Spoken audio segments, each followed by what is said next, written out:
All right, we are back with another episode of On the DELO. And today I have a very special guest I'm very excited about. And, without further ado, Veronique, right? Good morning. Yeah, good morning. Call me V, everybody does. I will, because I love calling you V. And V is a very special friend of mine. I met you when I first enlisted into EO, which is what Entrepreneur Organization, is that That's right. the acronym for that? And she was the president at the time, who I remember going into this and sitting in this boardroom almost, and there was probably 10 of you. Probably so intimidating. It was so intimidating. Yeah, I get intimidated real easily. But it looks like the vote. I won the vote. I got to get in. You were a natural fit. Yeah, and what was so cool is I got to know you personally, because you basically headed up what's called our forum, the little pods of forums that everybody gets put into. So welcome, and thank you for being on here. Thank you. That was a really special experience for me to seed your forum and to get you guys all in alignment and get to know you personally better. So and now our friendship has carried on. Right? It has. Yeah. Yes, it has. And you are the third female president of EO? Yeah. So EO is now, I think, 30 years. Wow. I was president during the 2017-18 term, followed the footsteps of two really incredible women during that time. It was an amazing journey for me. I was on the board for 8 years, and I decided that the way for me to really give back to that community was to share my leadership style. But I probably learned more than I did give, because leading peer leaders and entrepreneurs is a completely different ballgame than leading your employees or volunteers. So and your leadership and your vulnerability and all of that stuff really it helped me have a amazing EO experience. I didn't know what it was going to be like, and just knowing that we had somebody that kind of lead us all through that, it was a great journey for sure. Well, thank you. Yeah, I learned a lot from you as well. Well, thank you very much. So the James Agency, are you familiar with that place? Geez, they've been around for a while. 2005, is that? Yeah, so 18 years this March. We'll be celebrating our anniversary. It's pretty amazing. Started the agency as a design firm when I was right out of kind of my early career as an art director working in corporate advertising. I went to University of Arizona, and then I found myself here in Phoenix, originally from San Diego. And, fast forward today, I'm the CEO and founder, no partners, and we're full service. So we hover anywhere from about 35, 40 people. And we represent a lot of hospitality, restaurants, entertainment, travel and tourism clients, and it's an amazing place to be. And when you say full service, what all does that entail? Because I know a lot of people will look at like agencies or PR places or marketing firms or this and that, but there's a lot of what you do. So yes, and yes. Full service, or also known as integrated. Integrated services means that instead of having a disciplinary specific angle like just PR or just web or only social, we as an agency enable support for our clients in all facets of those disciplines. So my team is composed of 6 departments which support PR, creative, media buying, strategy, social, crisis communication, you name it, we do it. So I think that we fire best on all cylinders for our clients when we can support in that holistic strategic approach. But what we really pride ourselves on for our clients is that consultative kind of quarterback thinking. So diving very deeply into their business models, understanding some of the complexities or maybe opportunities that are faced, and then being able to support them with those disciplines and enable them to be, better at their business or more focused on their audience targeting or whatever it may be that we're trying to solve for them. You're like a fifth man or fifth woman. Right. Basically. And that's exactly how we qualify ourselves for them as an extension of their team. Right. Yeah. And that's the intention. And you and I have had some conversations, well, at least one at lunch that I can remember. And when you talk about qualifications, you actually are at a point now where for your business at the point of where you're at 18 years later, you really have to qualify the type of clients that you bring in as well. Yeah. Explain that process. So it's a great place to be as a business owner for your team when you can be very discerning about what type of clients you're working on. Now,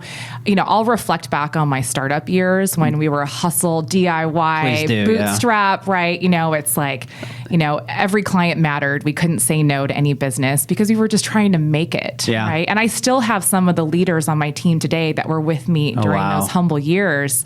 And they remember what it was like when, we were using our cell phones as conference phones and, kind of acting as if, right? And as we've grown into this mature and very well-established business, we have the opportunity, and I think it's crucial for any mature business to really make decisions about alignment of culture fit for clients. Do they have the financial wherewithal to engage you at the capacity and threshold of which you can provide your professional services? Do they have the authority to make decisions quickly? Because I think that in marketing and advertising, belabor decisions can kind of subdue the enthusiasm of the creativity and the results, right? So we have kind of a fun qualification process. We call it PANTS. We put the clients through the PANTS decision, and it's purpose, it's authority, it's tactics. We really put, it's an acronym that's fairly silly, but it's a scorecard.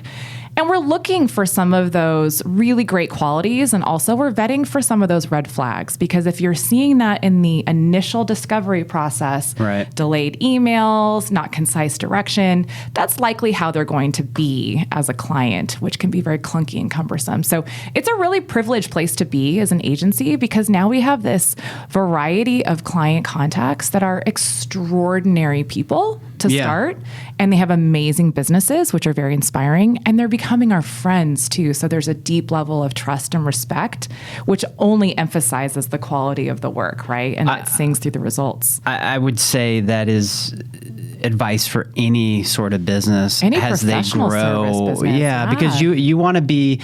You want the appreciation back. And when you talk about absentee emails or non-response or all those sorts of things, and you're putting your heart and soul into, creating this amazing, product or service for them, and then they're not responding, it's kind of like, what are we doing? Right. And what's the intention, right? Are we being certain with our intention here? Is it vulnerable already and sort of vague? And that's a true formula, I think, for all businesses, but really intent for what I would consider professional services. So when you're trying to example their goals or their intentions through whatever service you provide, there has to be alignment there. Otherwise, if there is a disconnect, the wedge is only going to get broader and wider as the time goes on. Yeah. Do you remember your first couple clients? Always. Oh my gosh. And some of them are still with us today. Really? Yes. And they are the most amazing relationships because they know and they saw how dedicated we were in the early part of the relationships.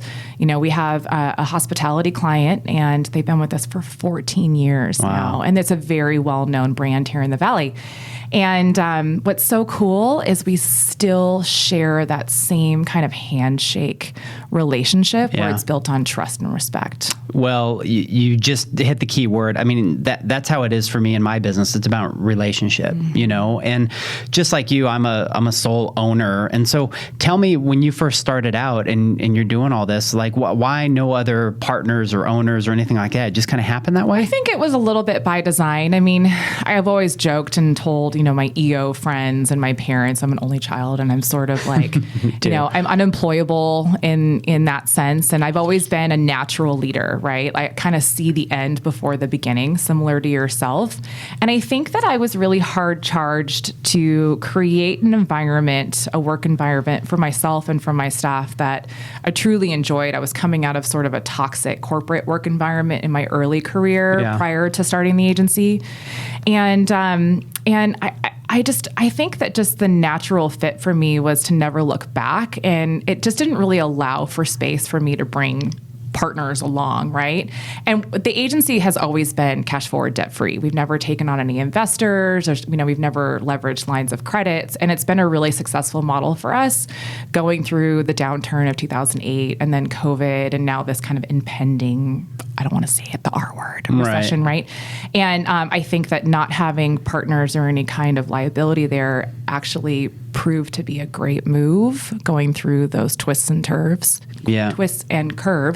of our economy. So. Yeah, for sure. And you started the agency with what, $50 and a 450 credit score? Oh my gosh, yeah, that's over martinis. I'll tell you guys that story another time. But I was married and divorced young out of school, and out of that divorce, I kind of yielded some debt through that, and As I said, it's sort of a dramatic story. But yes, I ended up with a very low credit score and no cash. And it was a hard time, right? And I think that there's no time better to hustle than when you're like kind of in a desperation mode, right? Yeah. And so I would go to my day job from 9 to 5 and I'd come home and I'd have dinner and then I'd work my 6 to 5 a.m. And that was my freelance gig, which inevitably turned into a full profitable business line, which I could resign my corporate, deal to start this gig. And then I had friends who believed in the vision with me. And those are some that are still leaders with me today. So let's talk about that. Let's talk about culture, because that's one of the major things that really attracts me to you as a person, to your organization. You've had me come speak there. You bring people in, obviously, on a quarterly basis. You do so many fun events. If people even just like follow you on social media and see the amount of stuff that you do, it's just like, wow, I want to work there, and it seems like a very tight-knit group that just has fun together.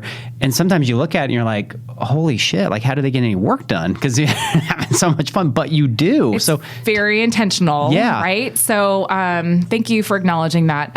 Selfishly, I want to work in a place that's fun and connected, right? And I really, truly enjoy spending time with these people.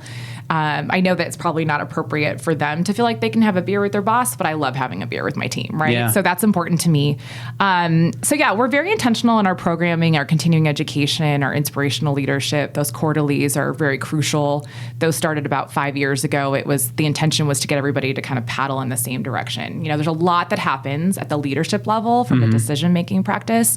And we wanted to make sure that there was internal adoption and that we were all in alignment, because I think that has superseded this giant quitting movement that happened. We felt very little attrition, during that time, which was amazing.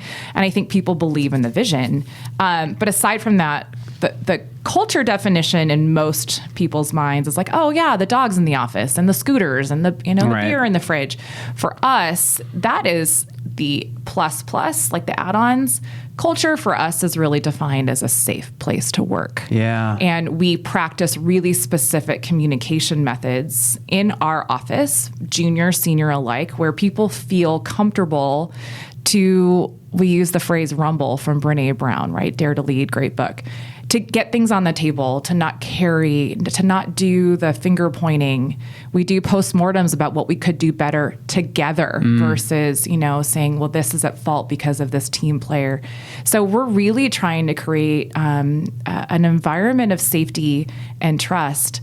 That's a hard culture to overcome when you're gaining people who have essentially bad habits of being cards to the chest or are used to an environment where they throw people under the bus when things go wrong. Yeah. So we have to kind of untangle some of those habits and then train them and bring them into a space of being comfortable to then share and open up. And it's an incredible environment, and it really, and then it fuses again to our clients feel that infectious, space. You as a speaker came in, I think you felt that with us, right?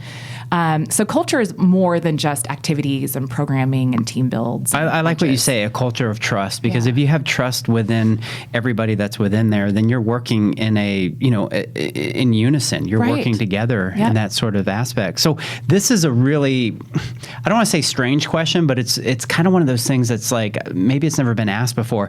When you're doing these quarterlies and you guys are as busy as you are, and you're taking time out from being in front of the email or this and that, how do you keep it together? And how did the employees keep it together? So I think there's a couple things that we attribute that to. One, we really pride ourselves on proactive planning. So from a client workload standpoint, we are forecasting in advance 2, 3, 4, 5 weeks in advance. And we're communicating, very early with our clients. Hey, the team is doing an all-day internal meeting. We will be offline. We'll check intermittently. So we're setting expectations up front. And that's a rule of thumb for all relationships. Yeah. If you set expectations up front, there will be no disappointment. And so that's the first and foremost. But planning and forecasting is really important for us so that we can work hard and then we can play hard when we have time. That's brilliant. I mean, think about it. It's so simplistic in the terms of the way the words come out, in the aspect of we do planning, but most people don't plan, they react. Especially in our industry, DELO, like I can't tell you how many staff members come to me and they're like, wow, it is so refreshing to be a part of an agency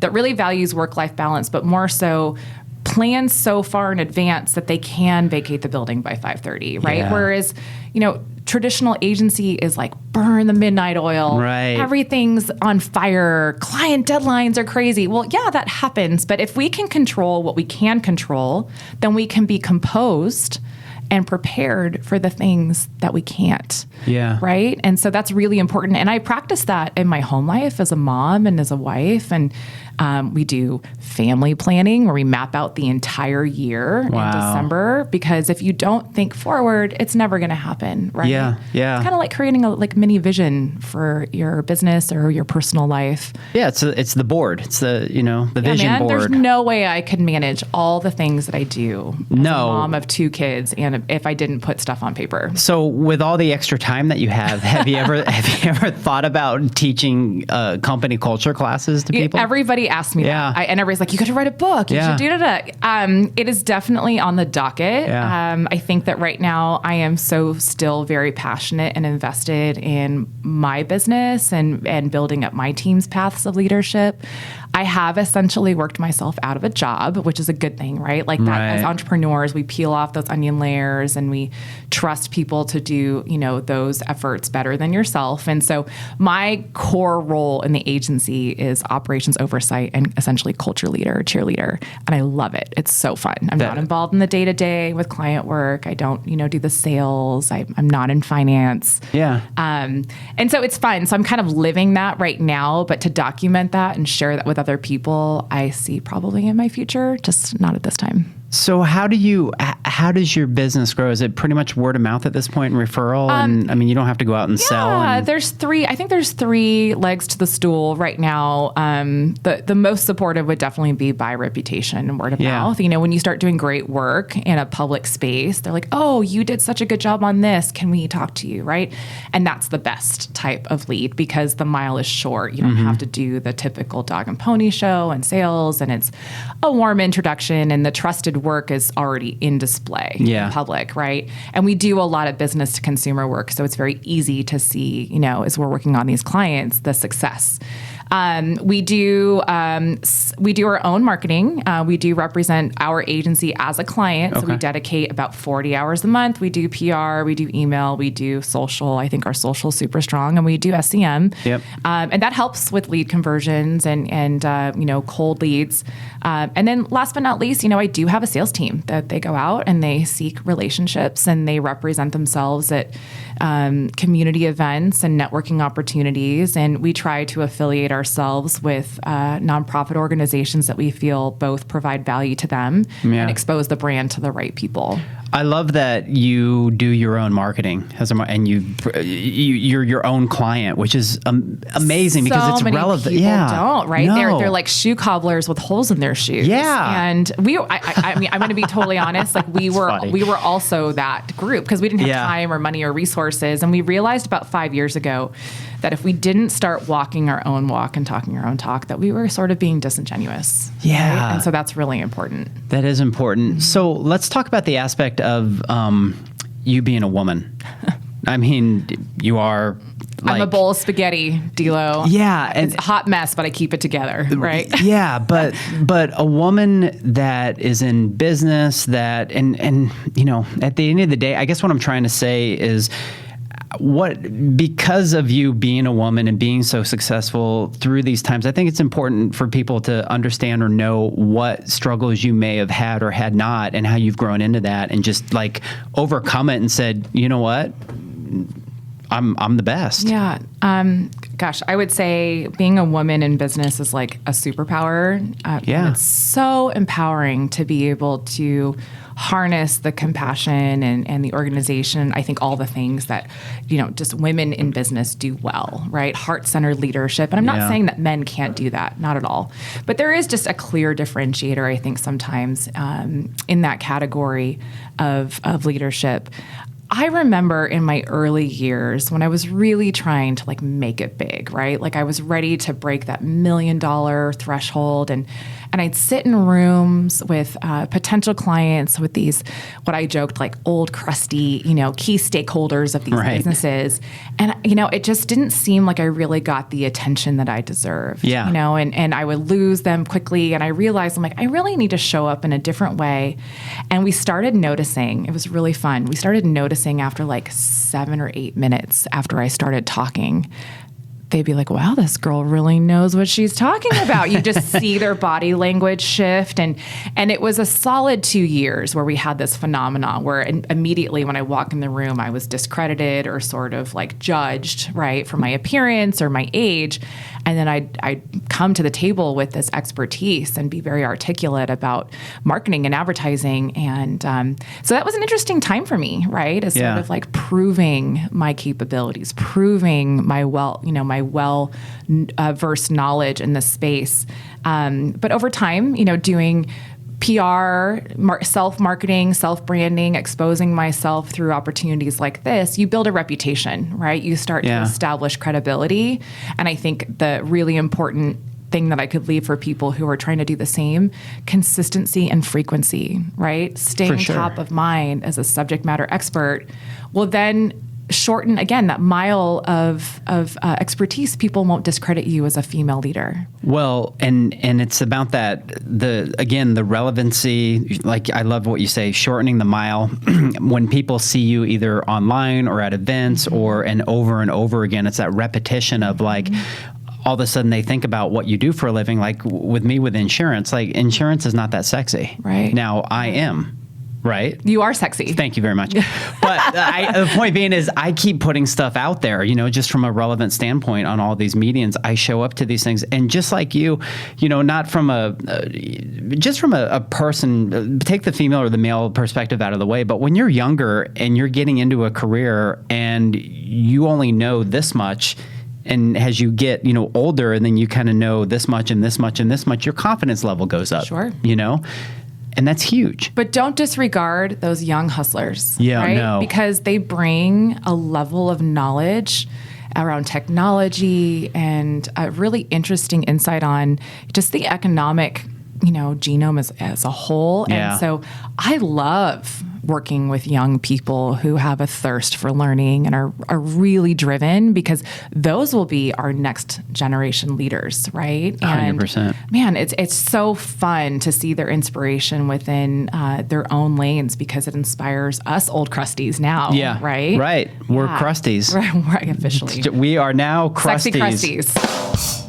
So, and I love what you say about, one of my latest employees, she's a U of A grad, got a financial degree, and she's been with me 2 years now, and exactly everything that you had just said is who this person is. Okay. And I see the future of the agency being handed over to somebody like that. And that's exciting for me to know that. Planning is so cool. Yeah. Too, right? And those people are so important to us and our organizations and what we do. Yeah.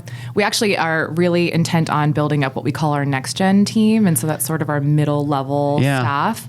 And we just spent a whole 48 hours in a lock-in as leadership, and the whole retreat was called The Legacy. And we're doing a lot of planning on how to pass those torches to our strong-minded middle management team and allowing them to continue to scale their departments appropriately. So. I love that. What are some of the biggest, let's just say, victories that you've had as an owner? And it doesn't have to be like accounts that I've gotten or stuff like that, but just victories in the essence of, maybe you've turned the corner with, your staff, or maybe you were able to finally, co-balance being a mother and work. Like what was that moment? Certainly I've had my moments of failure as a leader. Yeah. I've made lots of mistakes, said things that probably I shouldn't have, or overstepped, right? It just happens. You just learn by example of your own, stumbles. I would say a very relevant and still kind of raw victory for me, not pertaining to the business itself, but to my team. March 17th of 2020 was a fateful day for everyone. specifically for our industry. It was also our anniversary. We had just celebrated on a cruise ship. I had taken the whole team to Mexico. Wow. And just 2 weeks later, our world was literally flipped upside down. Yeah. And I recollect feeling like I didn't know what to do. And it was the first time in years where I was like, I don't even know where to start. Right? Everything was coming at me at once, and, we were getting cancellations, and we lost 62% of our revenue in about a day. It was really significant.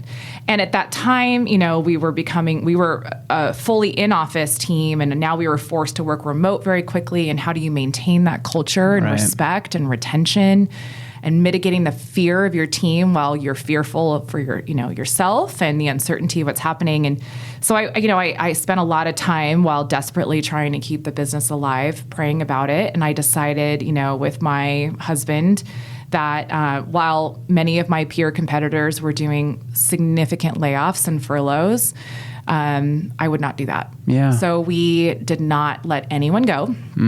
We did not do any furloughs, and we did no pay cuts. Wow. And it was important for me.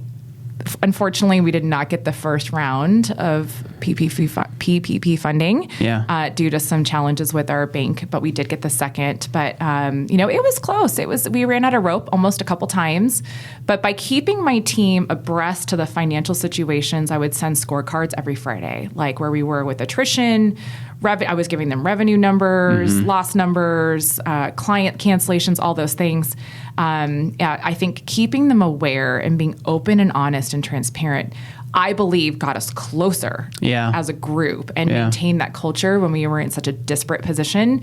And then I hope that I earned some stripes as a leader too, right? That credibility of believing in our team that we will come out of this in a stronger and more efficient way. And it was actually probably one of the best things that ever happened to us as an agency. And I know a lot of people say that. Man, it was so hard. But it was a win for us because I hope that I led by an example of openness and honesty and vulnerability and communication. And those principles still are the pillars of how we operate today during hard times. And to be even to be able to do that from what I would assume is at a distance, because everybody's working remotely too. Yep. So you're just hoping that everybody's engaged. And at the same time, navigating my children being, dispersed from their schools and home, Zoom. And at the time they were 4 and 5 years old. Yeah. Like, they're not paying attention to Zoom, in preschool. So, it was a hard time, but it was a win, I think, at the end. And I hopefully, like I said, I earned another stripe on my badge. I'm sure you did. Yeah. I see stripes on you right now. It's all good. So, getting out of business and more into you personally, because I know people love hearing kind of about individuals' habits and what they do. I know you love Peloton, or at least you really loved it during the pandemic. Still do. Yes. What is kind of an average normal day in your life? You wake up and what happens? Speaking about women specifically, I can relate to those who are leaders who have already a tremendous amount of demands on them, right? And I am one of many, and I understand that sometimes you can lose yourself in those demands when it comes to kids and wife and home and work. And so I realized that I had to set some non-negotiables for myself, and I needed some quiet time. And so I wake up at 4:30 before my house kind of awakes and gets really busy, because when that happens, then 100% of my attention is to them, right? Yeah. So I get up at 4:30 and I enjoy coffee, and I make my children lunches, and then I have a home gym, and I either get on my Peloton or I lift or whatever it is for a minimum of 45 minutes. Sometimes, will allow me more or less, but definitely Monday through Friday, it's a non-negotiable for me. And then, my kids wake up and it's off to the races. Yeah. But I also have a non-negotiable. I take them to school. My husband travels often for work. He is a C-suite executive for a large corporate operation, and so he's gone often. And so time management is crucial for me, right? To kind of single parenting often. I am in the office. When I'm working, I'm in the office. I think it's important for me to have presence. I think there's a lot of leaders who go golfing every day, or they phone in every once in a while for a meeting. I am there from 9 oftentimes until about 5:30 or 6. Wow. I sit down with my team for lunch. If I don't have a meeting, I try to be present, and I think awesome. it's important. Yeah. As I mentioned, I spend a lot of time during the day in oversight of culture and coaching my team and making sure everybody's kind of staying in their lanes and doing a great job. And then, I am very still involved with EO, so I'll either attend an event in the evening or I'll do a networking happy hour, whatever I can to expose myself continuously in our network. Home, dinner time for the family. Yeah. And I always am there for bedtime. It's very important for me to put my children to bed. I want them to know. So, and I have to say, in my pre-COVID years, when my children were infants, I couldn't do that. Yeah. A couple nights a week, I'd work late and miss their bedtimes, and it was hard. I felt like I was missing some really precious moments. So when I was able to finally commit to that and give myself the autonomy to separate and leave work at work and come home. And not often anymore do I have to open my computer after they go to bed and wrap up, which is a great place to be, where I can spend time with my husband or do some meditation or express some creativity somehow, and still a creative person. And then bedtime's early. Yeah. If I'm waking up at 4:30, I'm going to bed. Early. No, that's really cool. And you guys do a lot of cool family trips, and that's a byproduct of that planning, though, right? Because if you don't plan those goals and expectations, you don't get it on paper and you don't time block, it's so easy for that to be over-planned by all the other demands of life. Yeah. Right? Yeah. Just comes and goes. Totally does. And all of a sudden you look back and here we are, it's almost December. Right. Right? Collectively, my family and I have done 12 trips together this year. And a couple international, multiple domestic. And then I also had very intentional plans for my husband and I. I did a girls trip. I had my EO retreat, right? Yeah. And I still show up 100% for my team. I just plan appropriately. Yeah. Right? That's good stuff. Yeah. All right. Thanks. I got a few rapid fire questions for you. You ready for this? Let's do it. Okay. Hot takes. Let's go. Snow ski or scuba dive? Oh, ski all the way. Yeah. Yeah. I have a little bit of claustrophobia, but I do want to learn how to scuba dive. Yeah, I'm not getting in the ocean. Sharks. Enchiladas or sushi?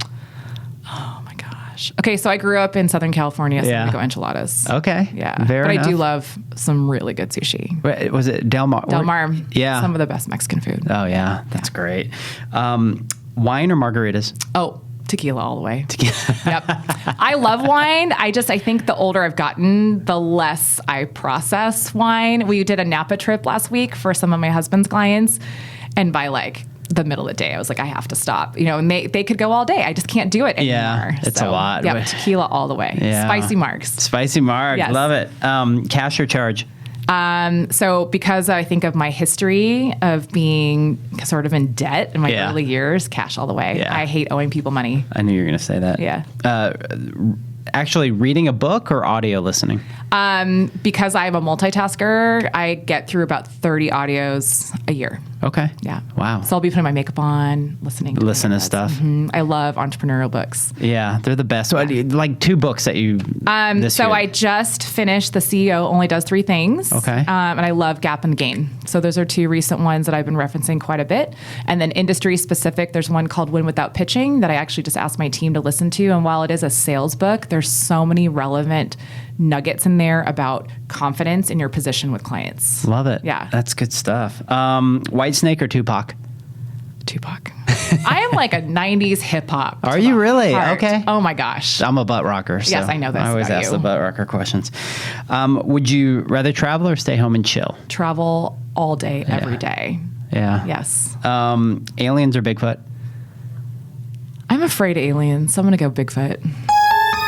I have to use the buttons. It's awesome. Oh, V, it has been an absolute pleasure to have you. I so appreciate you coming to my hood and checking out the office. Yeah. And I'm excited for people to hear your story and all the things that, that go on with V and all that. Where, if people want to hire you or find you or any of that sort of good stuff, where's and I'll put it in show notes, but where's the best place? Yeah, absolutely. So on all elements of social at the James Agency, and we're on all of platforms, and then thejamesagency.com, and then all of our content contact information's there. That's perfect. Yeah. Well, thank you again. Thank you, everybody, for listening. The podcast is sponsored by myself, the DELO, and appreciate everybody listening. Please, give V a follow. Check out her agency, and check me out at I am the DELO on Instagram. You all know this already, and please share the podcast. And anyways, peace out. Thank you.